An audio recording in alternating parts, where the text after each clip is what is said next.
if our time constant is now 250 milliseconds in length, then it's going to be after 5 time constants that that transient will disappear, and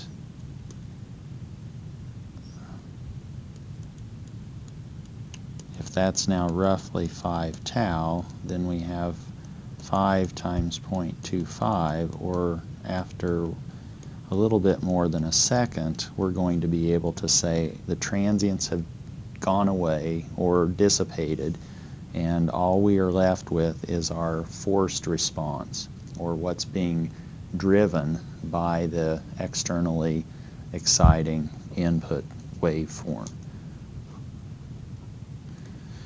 That's why in Chapter 5, what we're going to do is really assume that the transients have gone away, and all we really have to do is worry about the forced response, which when we have sinusoidal excitation signals, we just have to worry about solving those circuits that are excited by sinusoidal inputs or signals. Chapter 5 techniques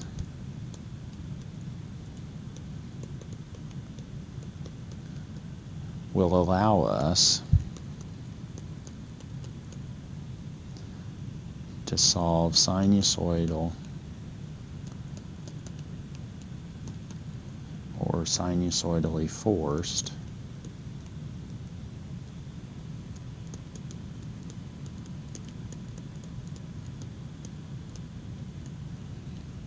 circuit problems using actually algebra instead of differential equations. And the algebra that we are going to be using, though, it's going to be a little bit more than just x's in terms of x squared. Now we're going to be using complex numbers in this algebra, but still algebra is easier to work with than differential equations, and that's one of the reasons why we now say, okay, let's not worry about the transients. We'll just worry about the forced response, and that now allows us to solve these effectively, solve these differential equations by simply using algebraic tools where our algebra will involve complex numbers. And that will allow us to avoid having to deal with solving differential equations all the time. And solving differential equations with sinusoids is not that easy. But now, if we convert our problems into a new realm, which involves complex numbers, now all we really will need to do is analyze the circuits with algebraic techniques. It's just that the algebra will involve complex numbers. If that's the case, let's spend a little time reviewing complex numbers. And if you want more, this is actually found in Appendix A of the textbook. Let's remind ourselves what we're dealing with. Or I could ask you the following questions, and maybe what you should do is, after I've asked these questions, maybe you should stop the video and try to solve these for yourself. Where, suppose I now will ask you to write z sub 1 plus z sub 2 in polar form, where z sub 1 is a complex number 1 minus j2, and z sub 2 is another complex number 2 plus j3. And remember, when we're dealing with complex numbers, this j in electrical engineering, we usually use the j to signify or symbol the square root of minus 1. That's one problem. Add up two complex numbers and then rewrite that result in polar form.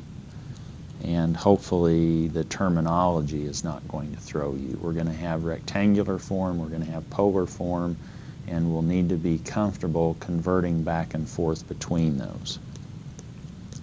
A second problem that you could work on is to reduce to rectangular form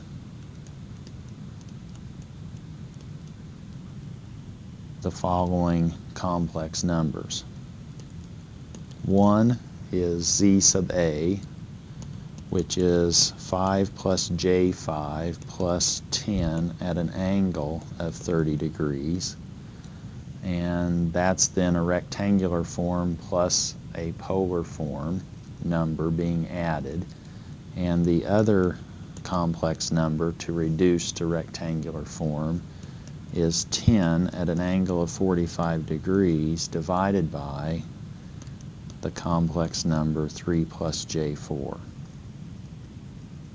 Why don't you then stop the video and take a few minutes and see if you can actually do those particular problems. The first one was to add z sub 1 and z sub 2, which are complex numbers, and then transform that result into polar form.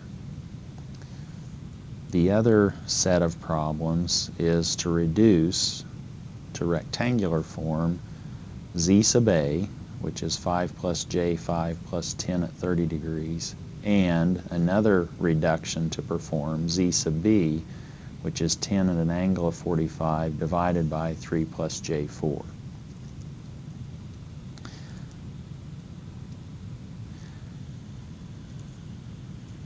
Hopefully you didn't leave for 3 or 4 hours, but that's okay if you did in working that problem. But here are some things to keep in mind in terms of working with complex numbers. If you're being asked to add and subtract, or adding and subtracting complex numbers, usually you want the complex number in rectangular form in order to add and subtract those numbers. It's easier to do the adding and subtracting when your complex number is expressed in rectangular form. If you want to do some other algebraic manipulation on complex numbers involving multiplying complex numbers or dividing complex numbers, then those two operations are actually easier if your complex number is expressed in polar form. What I mean by that, or those two forms, is the following. For a complex number written in rectangular form, I'm talking about a complex number z1 is equal to a plus jb. And if I'm looking at a complex number written in polar form, then I'm talking about a magnitude or radius r and an angle theta, where this piece in the rectangular form, the a component is the real part, the b in the rectangular form expression is the imaginary part of our complex number. In polar form, because we want to be able to go back and forth, this r, capital R, is the magnitude of our complex number, and theta is what we would call the angle. In a picture form of that process of going from rectangular to polar, let's just draw a sketch. Here is a complex plane.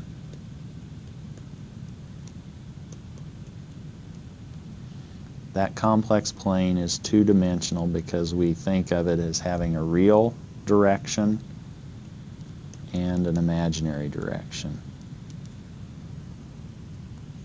If we have a complex number z sub 1, then what we're saying that we have is that that complex number we can represent in two different ways. It has a real part A and an imaginary part B. That's the rectangular form, which means that we could, if we were starting at the origin and wanting to go to the location z sub 1 in the complex plane, we could walk along these orthogonal component directions. We could walk in the real direction A units and in the imaginary or vertical direction B units. Or we could think of getting to Z1 directly by walking straight there a distance r at an angle theta. And hopefully you remember some of these relationships in terms of relating A, B with R and theta. All of these are relatable by Euler's equation, which says that if we wanted to look at this complex exponential e to the j theta, that's now cosine theta plus j sine theta. Keeping that formula in mind, or that equation in mind, allows us to go back and forth between polar and rectangular. Meaning, if we wanted, or if we started with something that was in polar form, r at an angle of theta. Here is our polar form of the complex number.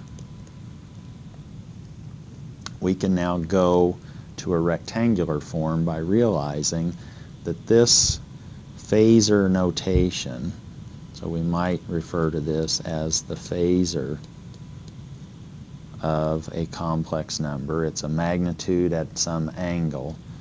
We really, by that we mean that's a shorthand way of writing r e to the j theta, where e to the j theta is really this complex phasor or rotating phasor, and it rotates with a magnitude of 1, e to the j theta, and it's always at an angle given by theta. This we could think of then as our exponential form, and once it's written in that form, now we can convert it into rectangular form by applying Euler's formula on e to the j theta, or just rewriting e to the j theta as this sum of two pieces, a piece in the real direction plus a piece in the imaginary axis direction. Or we now have r times cosine theta plus j sine theta. And that now allows us to say, oh, we just have a real part that's r cosine of theta, and an imaginary part that is r sine theta, which if we compare these expressions, this is really our A value, this r sine theta is our B value, and the sum of those two rectangular parts give us our complex number Z1 expressed in rectangular form. And that's consistent with this picture. If we take r times the cosine of theta just takes the piece of this hypotenuse and projects it down onto the real axis. That's r cosine theta. If we wanted the imaginary part, we would take r times the sine of theta, and that would give us this imaginary piece B. If we now start with A and B, we can also go to this polar form by using our trigonometric and the fact that we know that the hypotenuse of a right triangle is related to its sides by Pythagorean theorem, which says that a squared plus b squared must equal r squared, and because of that, r is then equal to the square root of a squared plus b squared. This then allows us to go from rectangular to polar, we now have one piece of that transformation. If we want the second piece, which is the angle, we can go back to this picture, and it's always helpful while you're first learning this to draw pictures so that you don't get confused what's going on. If I know A and I know B, then I actually can determine what that angle theta is. Theta now is equal to the inverse tangent of opposite over adjacent, or it's the inverse tangent of B over A. And that now gives us the second piece of our polar form expression in converting from rectangular form to polar form, meaning theta is now the inverse tangent of B over A. If we want to go from polar to rectangular, then we use Euler relationship and say we have r cosine of theta. That gives us A. If we want B, we just take r times sine of theta. Let's now go back to the earlier problems that we were asked to look at, and one of those was concerned with finding the polar form of this complex number sum, z1 plus z sub 2. z1 was given to us as 1 minus j2. Z sub 2 was actually 2 plus j3. And hopefully you remember what I had said previously about adding and subtracting complex numbers. That's easier to do when the complex numbers are in rectangular form. And that's exactly what they're in right now. They're in rectangular form, which means that now we can add the horizontal pieces or the real pieces to each other and add the imaginary parts or the vertical directions together, which will now give us then for the real part 1 plus 2. That's pulling off this. That's the real part of the answer. And then the imaginary part is going to be plus, let's say j, then minus 2 plus 3, taking the algebraic sum of the directions in the vertical dimension. We then can add those pieces, and we have 3 plus j1 for our sum of z1 plus z sub 2, but that's in rectangular form.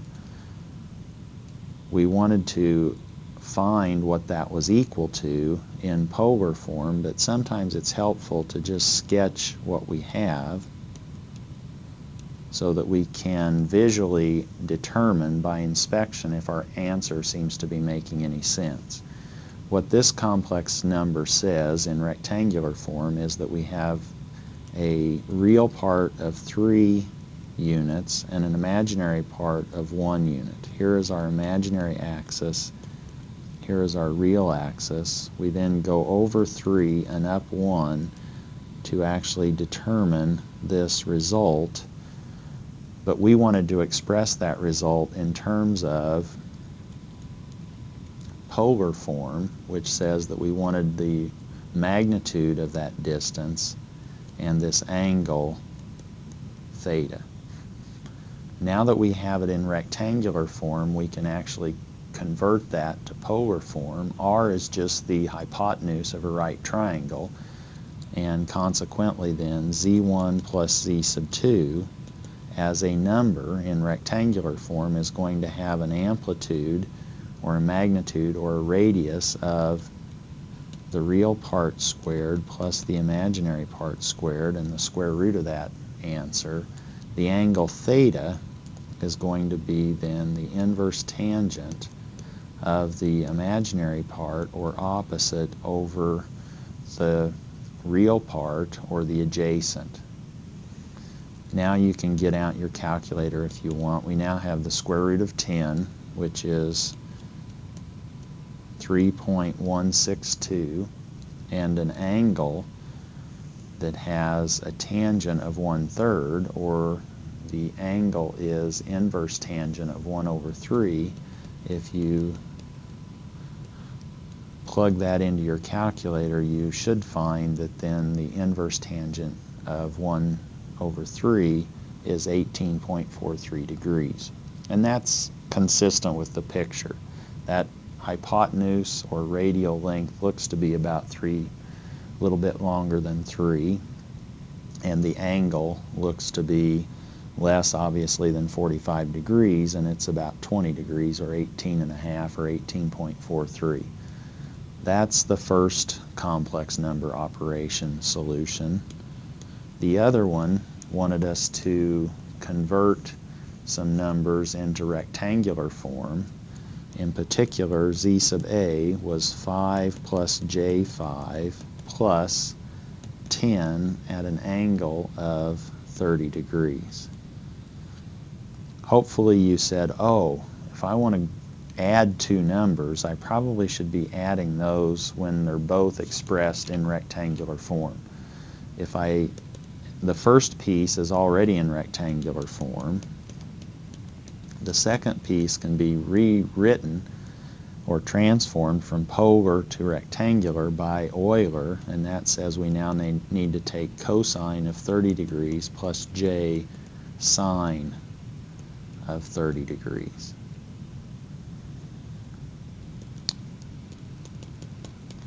Pulling out the calculator, we then have 10, and cosine of 30 is this 0.866 number. The sine of 30 is 1/2. If we now scale those two pieces by 10, we then have 8.66 in the real part adding to 5, or that's now 13.66. We have 1/2 of 10, which is 5, added to another 5 in the complex direction, or we now have 13.66 plus j10, and that's now our z sub a complex number written in rectangular form. The last complex number problem that we were given was this ratio of complex numbers, 10 at an angle of 45 divided by 3 plus j4. Now let's remember what we said was probably the best way to approach these problems, and that was to actually try to solve these by converting both numbers, numerator expression and denominator expression. When you're ready to do the division, is to go ahead and convert those to polar form. Once we have it in polar form, then we can simply take the magnitudes and take their ratio. We divide the numerator magnitude by the denominator magnitude, and the angle is going to be the angle of the numerator minus the angle of the denominator. And if that's not really making sense, then I would convert these both to exponential form, and then if you have these exponents, e to the j 45 over e to the j, this other angle that will result from 3 plus j4, hopefully then it makes sense that, oh, now I can simply subtract these angles that are related in the polar form expression.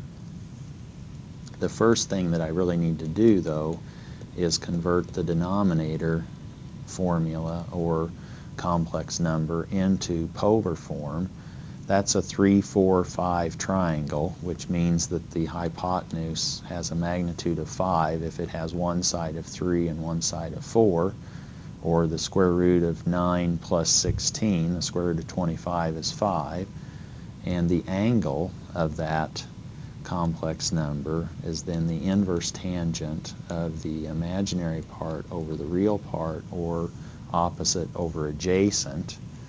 That you'll probably get comfortable or you'll start remembering what that is. But for now, we have 10 at 45 degrees divided by 5 at an angle, and an angle that has an imaginary part a little bit bigger than the real part should be bigger than 45 degrees, and in fact that particular angle is 53.13 degrees.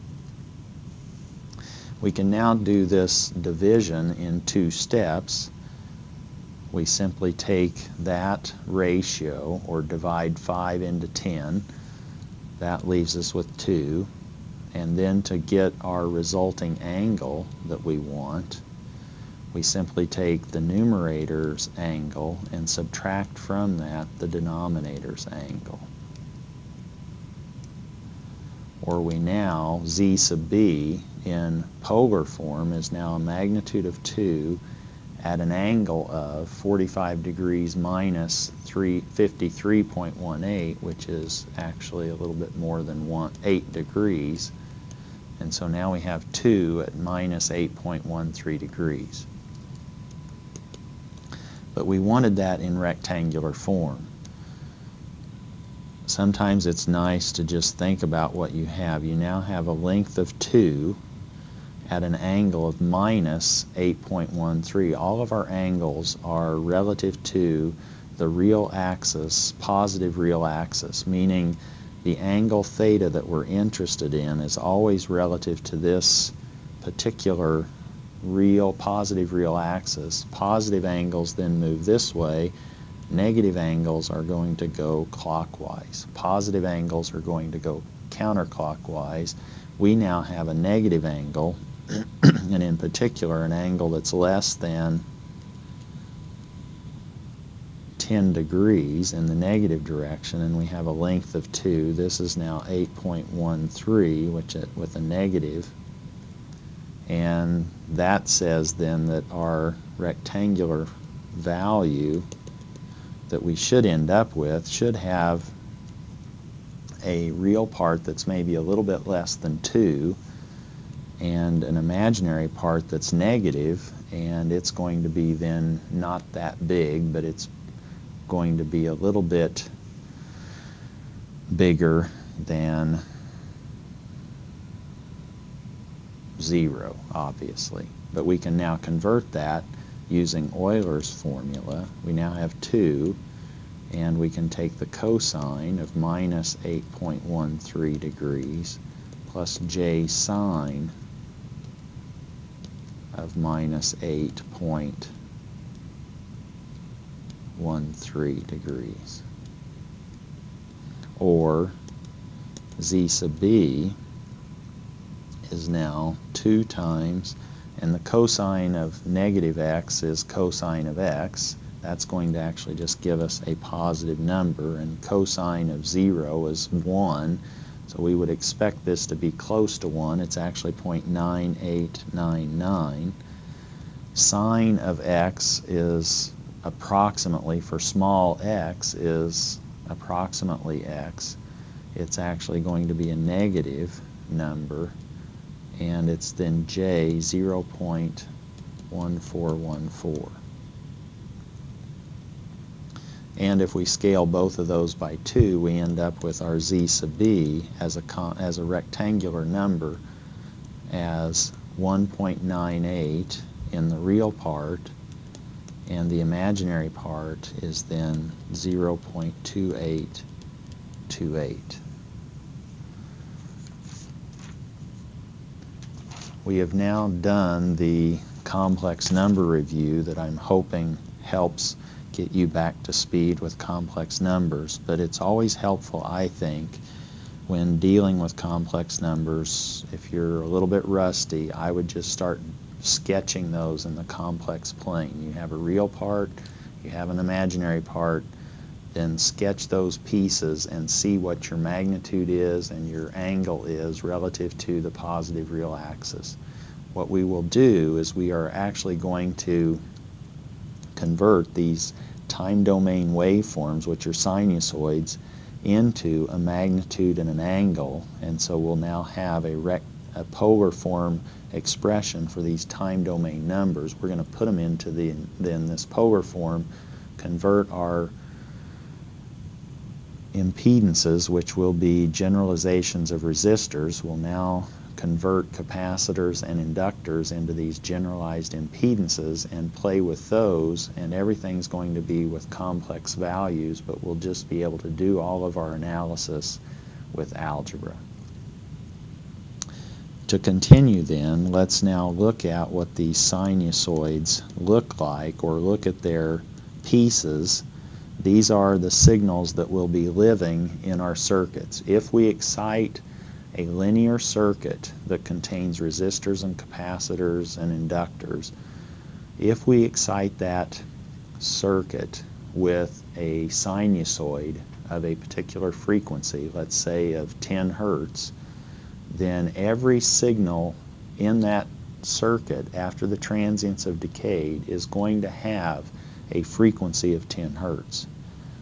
The amplitudes and the angles of those sinusoids may differ because of where they are located in the circuit, but the frequency is still going to remain the frequency of what we're exciting the system with.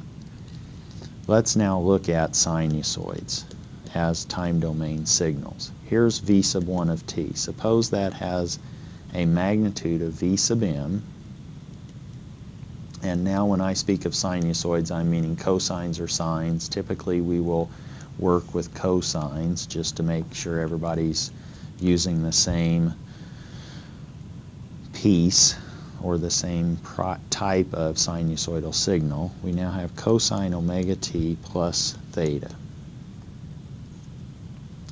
And unfortunately, we get a little bit sloppy with notation, but you'll want to make sure that when you're trying to find the cosine of this argument, that you have the units consistent, meaning it's conventional to express omega, the angular frequency. It typically has units of radians per second. And the angle theta is typically expressed in units of degrees. What you don't want to do is add something in radians, which this omega in radians per second when multiplied by time t in seconds, that's going to give you a number in radians. You can't directly add radians with degrees. You need to convert one to the other, find those in a consistent set of units, and the units that you use should be the units that you have your calculator telling you what you're taking the cosine with respect to. If you're saying, oh, my calculator is now in degree mode, you should then be converting everything to degrees before you find the cosine of that particular angle. But if we have something in radians per second or in radians and we have something in degrees, we need to be able to go back and forth. All you really have to remember is that if you were talking about walking in a circle, that circle is now 2 pi radians in angle, or a circle is 360 degrees. That now allows us to have our conversion factor that allows us to go back and forth between radians and degrees. This conversion factor is now going to allow us to convert something that might be in radians to something that's in degrees, or vice versa.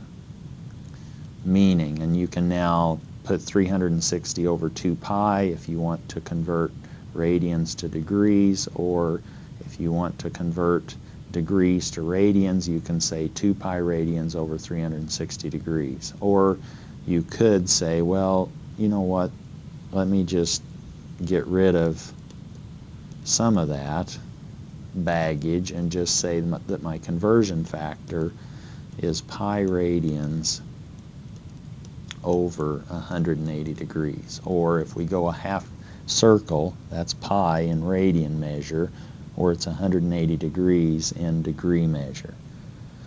As an example, if somebody says, I have an angle at 30 degrees and I want that to be expressed in radians, then what you would do is you would simply multiply 30 degrees by pi over 180 degrees. The degrees cancel, and this now leaves us with, in terms of numbers, 30 goes into 180 6 times, or we now have pi over 6 radians. Remember, pi is 180 degrees, pi over 2 is 90 degrees, and this now tells us that we're 1/3 of the way in our counterclockwise rotation from the real axis. We're 1/3 of the way towards 90 degrees if we have an angle of pi over 6. And if you wanted to think about this, this is roughly 3 over 6, or it's about 1/2 in terms of radians. It's not quite. If you were to actually compute pi over 6, you would actually obtain 0.5236 to 4-digit accuracy in terms of radians. But now you know that if you have half of a radian, that's roughly 30 degrees. If we go back to, so don't forget that when you're looking at computing an angle, or I'm sorry, computing something with respect to the argument of this cosine, if you have it in cosine omega t plus theta, the convention is that omega is in radians per second, the angle theta is in degrees. You need to convert one to the other, get a consistent set of units before you add those, then take the cosine of that angle, whether that angle is expressed in radians or degrees, but you better make sure that your calculator is set up to be in the mode that is consistent with however you've converted those two angles into what form. Omega in this formula is our angular frequency, typically in radians per second. Here is our magnitude, V sub m. Theta is what we call our phase angle, and t is actually the time. Let's just write those down and remind ourselves of what the units of those particular pieces of V sub 1 of t represent. Here's V sub 1 of t, that's V sub m cosine omega t plus theta. Omega is our angular frequency,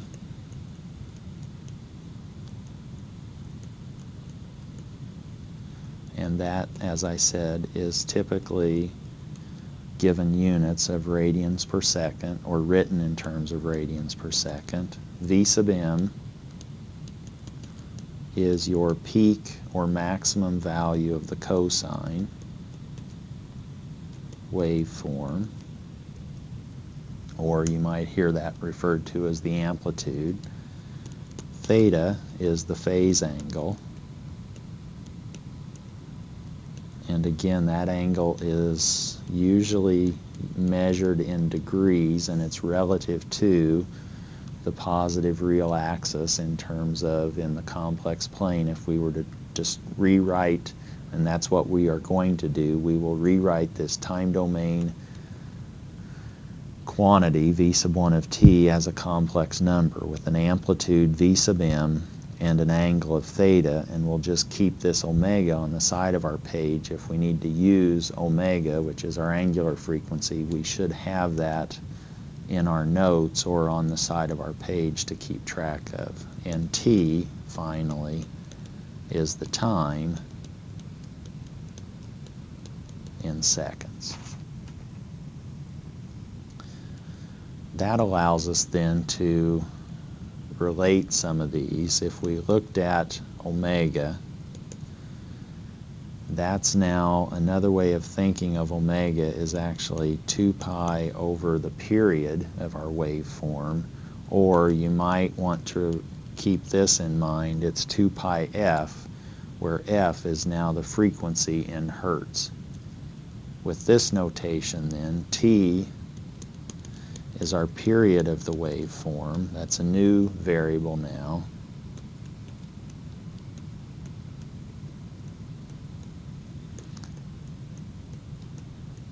With units of seconds.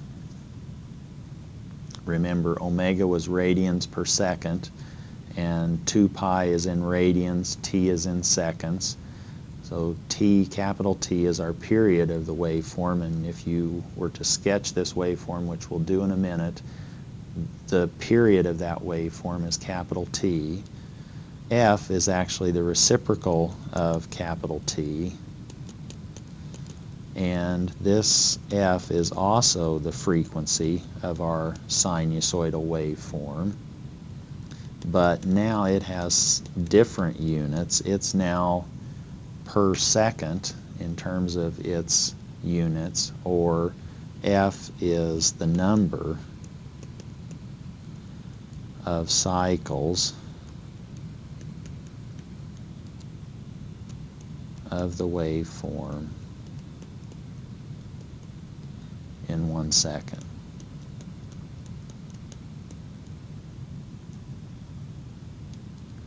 And that's referred to as hertz. Let's sketch that. We now have, hopefully I can sketch that somewhat convincingly.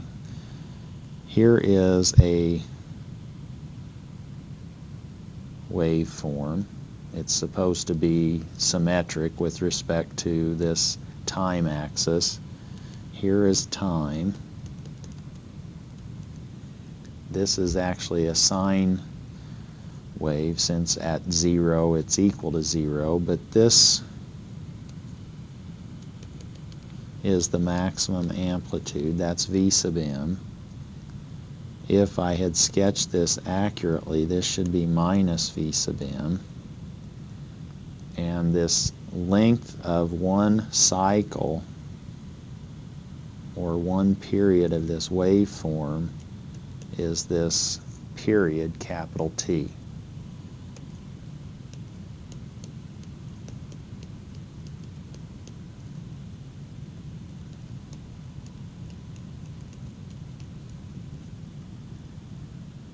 That's capital T, and remember F is the reciprocal of that, meaning if you have a long period for your sinusoid, it's not a very high frequency waveform. If you have a high frequency waveform, then the period is not very long in terms of time units or units of time. Let's just talk about some of these concepts relative to hopefully something that you're familiar with, which is the wall socket, or what we typically in the United States have coming into our homes or being used in our homes. We now have coming out of the wall some sinusoidal waveform. That waveform is actually, if you look at the appliances that you're playing with, typically it will have an RMS value of 120 volts. We have not yet defined what RMS means, but this is a measure of the magnitude of that sinusoidal waveform that's being delivered to your home, or that you can access at any of your outlets at your house. In the United States, the frequency of that sinusoidal waveform is 60 hertz, which, if we're dealing with a frequency of omega, then typically we're talking about 2 pi f, or 2 pi times 60, or 120 pi. Pi is roughly 3, which says that we have roughly 360, but pi is a little bit bigger than 3, and you then will see this omega quite frequently being talked about, which is 377 radians per second in terms of our frequency content of the sinusoidal waveforms, current or voltage, that exist in our homes in the United States. Let's now talk about converting between sines and cosines so that it's clear that if we are dealing with, or somebody gives you a sine wave, you can say, well, actually, let me convert that to a cosine, or vice versa. So here's just a little bit of an observation that I want everyone to be comfortable with. And this observation is then going to hopefully allow us to feel comfortable converting between sines and cosines. Meaning if somebody gives you a sine wave, you can now convert that to a cosine, or vice versa. Suppose that somebody says, I have a signal, a sinusoidal signal, which that in general means either a cosine or a sine, a sinusoidal waveform v sub 2 of t that has a magnitude of v sub m, and it has a frequency of omega t at an angle of not only theta but also minus 90 degrees. Let's now see how that is related to a sine waveform at the same frequency omega. And the way that we will do that is try to remember our sine identities, or trigonometric identities. We'll look at this particular quantity, omega t plus theta, as A, and we'll look at this 90-degree angle as B, and we'll just say, oh, we now have the cosine of the difference of two angles. We're taking the cosine of A minus B. If you remember your trigonometric identities, the cosine of the difference between two angles is actually cosine of A, cosine of B, plus sine of A, sine of B. And both of those pieces need to be scaled by the magnitude v sub m. What I just said is now we have cosine of A, which is omega t plus theta, times the cosine of B, which is 90 degrees.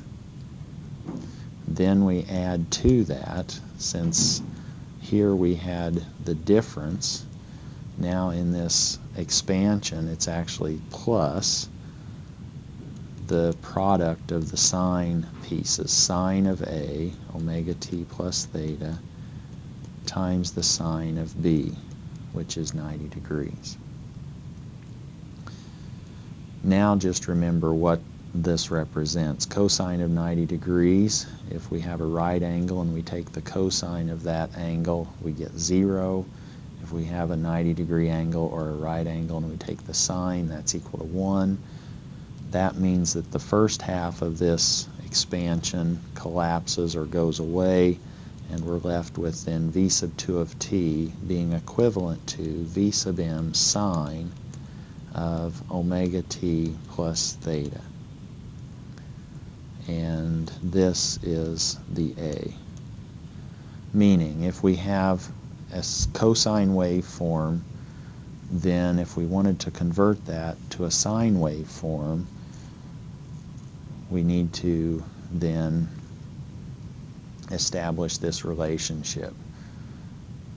We have sine of omega t plus theta. If we're given a sine and we want to go to a cosine, we simply subtract 90 degrees from theta, and vice versa. We add 90 degrees to that original argument to get to the sine waveform.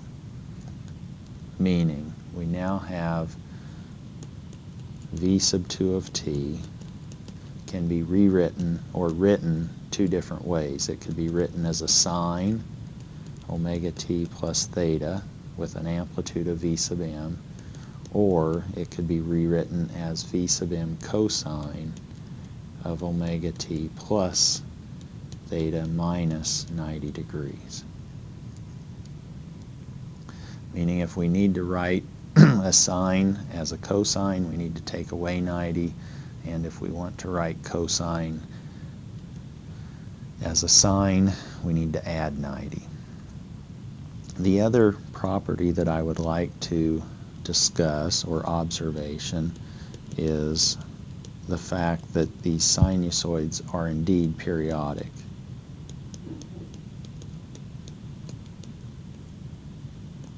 And their period, as we've just said, or tried to convince us with the sketch, the period is of length t in time.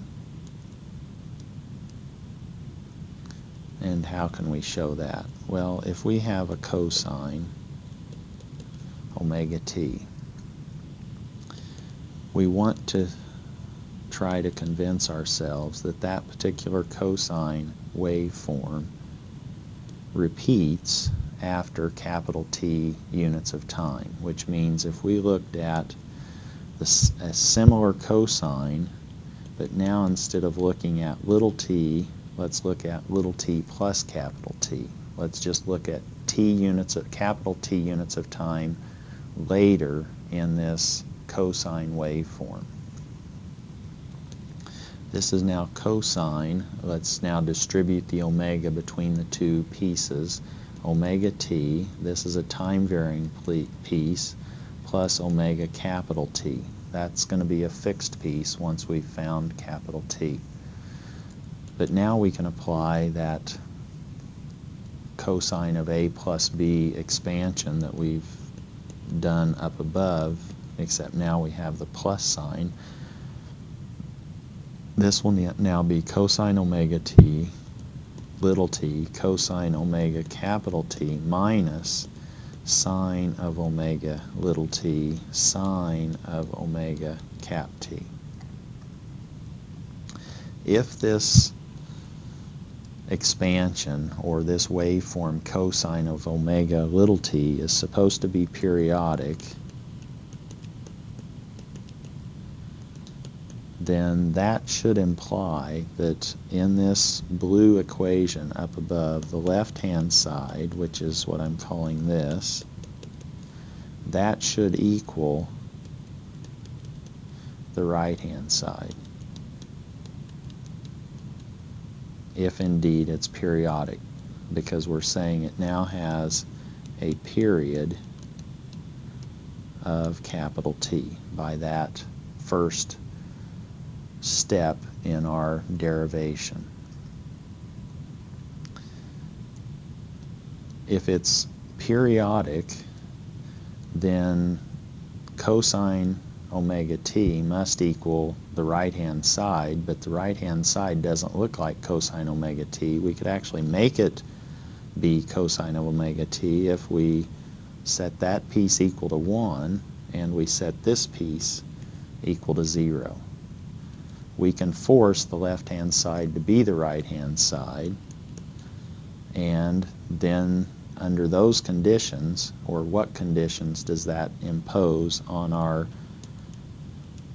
value for capital T? That says that this left-hand side will equal the right-hand side if cosine omega cap T is equal to 1 and sine of omega t, omega cap T, is equal to 0. When is that the case? Well, that will be the case whenever omega cap T is some integer multiple of a full circle, or 2 pi, and sine of 2 pi is 0, meaning for this cosine to be periodic with period t, that's forcing omega capital T to equal 2 pi. If that relationship is true, then that allows us to say that cosine omega t is 1 and sine omega t is equal to 0, and that now says that omega is 2 pi over cap T, or 2 pi f, and that's what we had said was true for this sinusoid, that omega was 2 pi over capital T, where capital T is the period of the waveform, or capital T is reciprocally related to the frequency f in hertz. Now hopefully we are starting to get a little bit more comfortable with sinusoids. We've played a little bit or reviewed complex numbers. Let's now look at the power, and in particular two types of power in a resistor. Let's look at the instantaneous power when the current and or voltage in that resistor is a sinusoid. Let's look at that instantaneous power and average power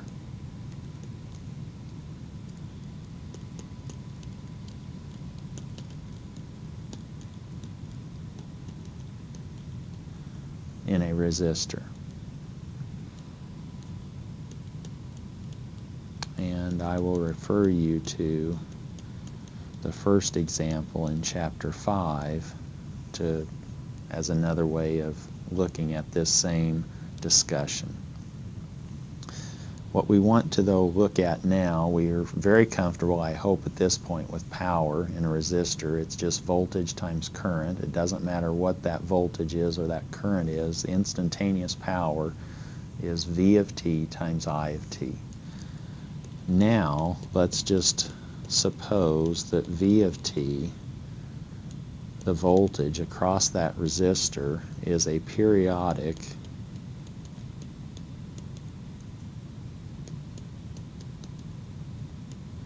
voltage waveform,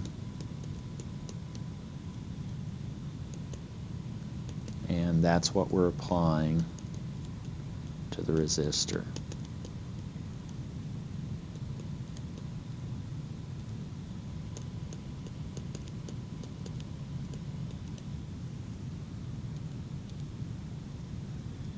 So that now we have this power of the resistor, instantaneous, is now V of t times I of t.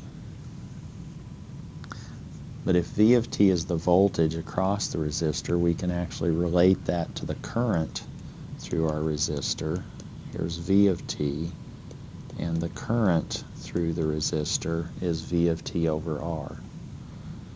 And we now have a relationship or an expression for the instantaneous power in that resistor, and that's just V squared of t.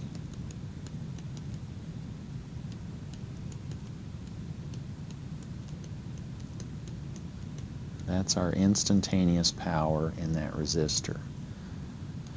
Well, that might get kind of tedious to keep track of that instantaneous power, especially if this voltage is sinusoidal. We don't necessarily want to monitor that voltage all the time and see at each instant what is my power, because that power is going to fluctuate. Maybe an easier thing to keep track of is what's happening over an average interval of time, or average length of time. What about the average power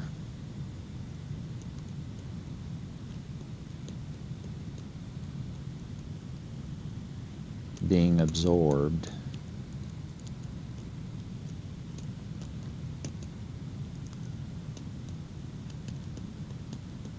by the resistor?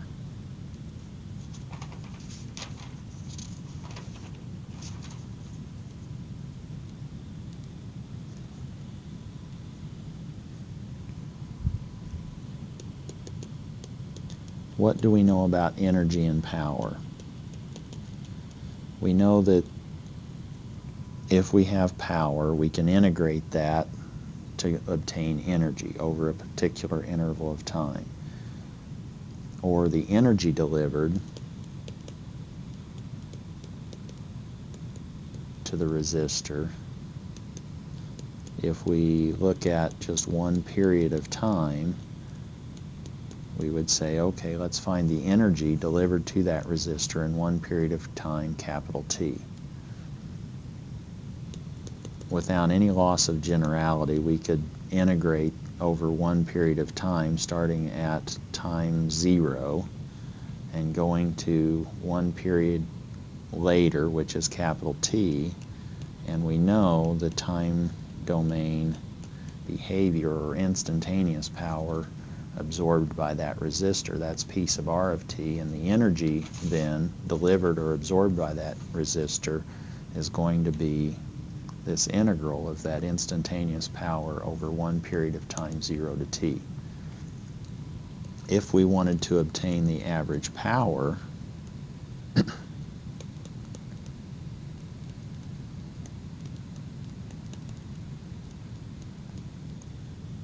delivered to the resistor,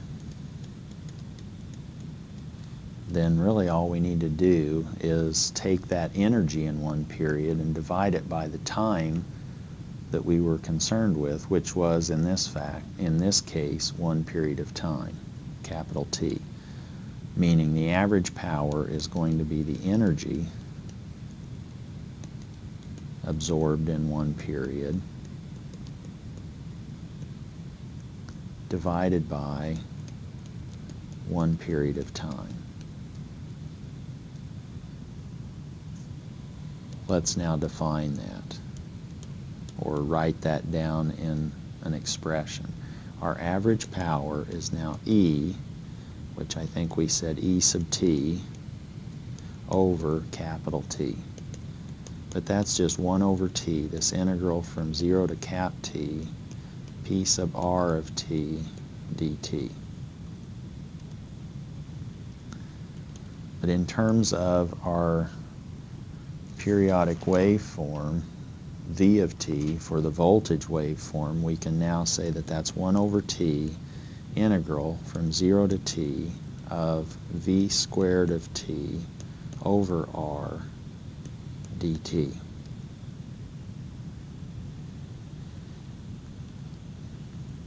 What we'll find is, in order to make this consistent for any periodic waveform, what we will actually do is factor out the R, because we really don't want the R to be involved with whatever periodic waveform we have, but the time, capital T, is maybe going to be unique for that particular waveform. Let's go ahead and put that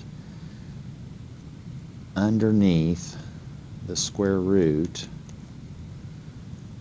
and let's not change anything, so let's go ahead and square that, and this is now 1 over T integral of V squared of T dt, all divided by R.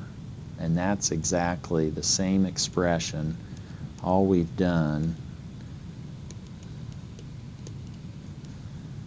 is factored out the R and put the capital T close to the integral and taken the square root and then the square, which effectively we really haven't modified anything versus what we've done before.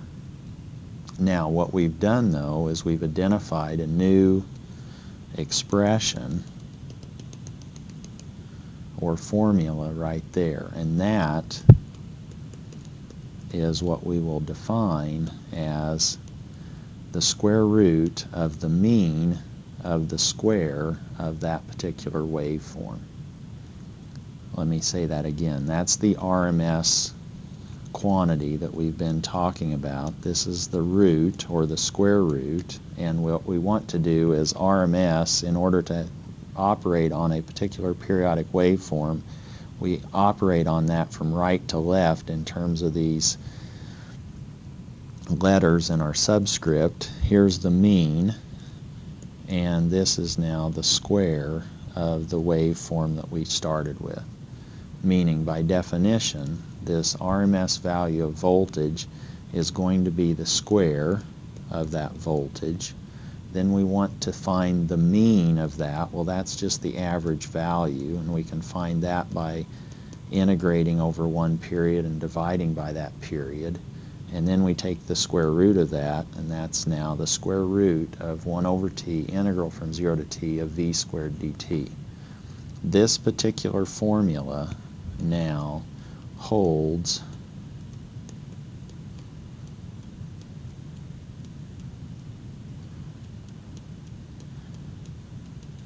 for any periodic waveform.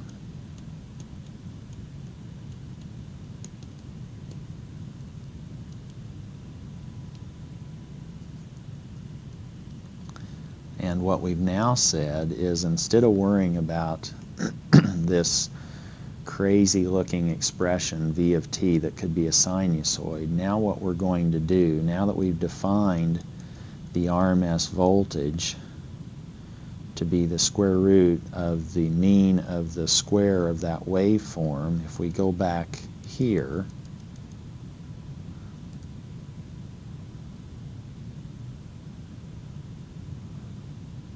we've now said, okay, this 2 is actually going to be out here, and now this identified waveform in the dashed enclosed quantity is just the voltage, RMS voltage of that periodic waveform. And we've now said that we can talk about the average power of that resistor as being, if we can find the RMS value of the voltage, we'll just square it like we've done before with DC type analysis when we were worried about the power of a resistor. Now the average power is going to be the RMS voltage squared divided by that resistor. And remember, the RMS magnitude coming out of our wall was 120. And we'll go ahead and stop at that point and pick up with the next lecture with RMS values and sinusoidal steady-state analysis in Chapter 5.